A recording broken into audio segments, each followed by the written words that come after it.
In this short lesson, I will compare and contrast an algorithmic and a convolution reverb, and I will also demonstrate the difference and the important features in both reverbs. First of all, I'm going to explain to you what the difference is between an algorithmic and a convolution reverb.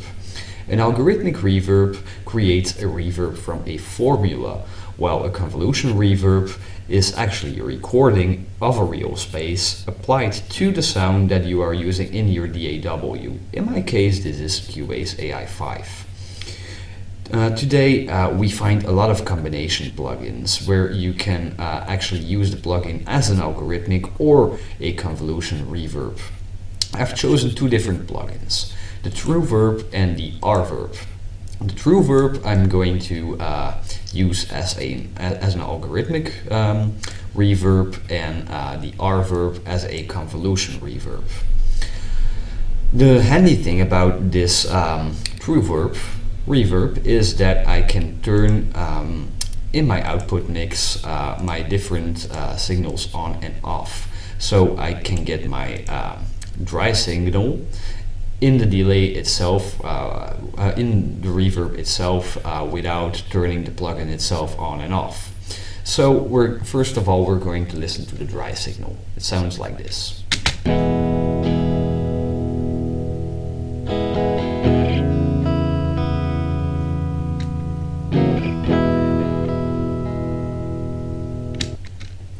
Okay, now you've heard this. We're gonna add some early reflections, so it's only the reflections of the actual room that we're gonna hear. I'm turning it on by using this knob over here, and you will see those yellow bars will appear that actually represent the shape of the room and the room size. If I'm going, if I want to make my room bigger or smaller, I'll have to adjust some parameters. First of all, let's hear the sound of the early reflections. It should sound a little bit like a slapback delay.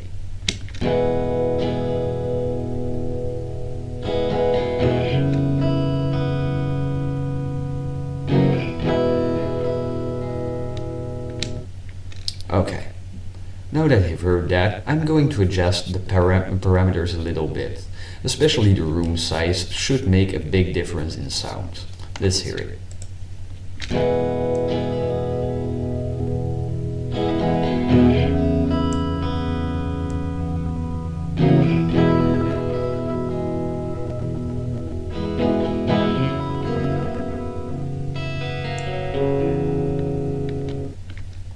Okay, great.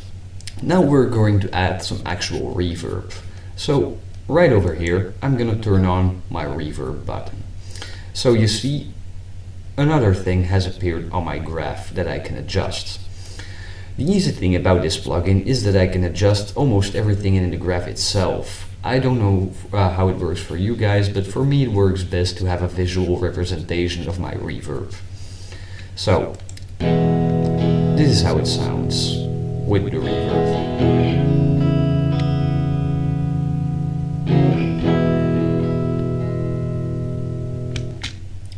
This already sounds pretty good, but I want to make the room a little bit bigger. So I'm going to exaggerate a little bit and make this way bigger, this graph.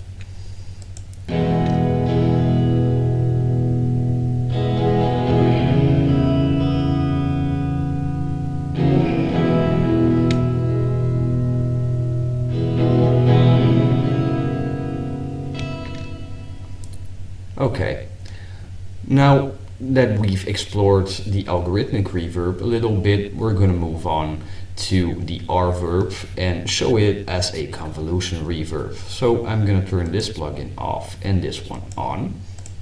Here we go. And now I can choose a reverb type or a preset. So I can press load over here and I have loads of different options that I can choose to put on this guitar.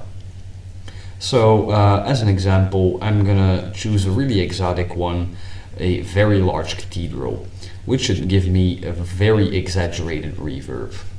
Here we go.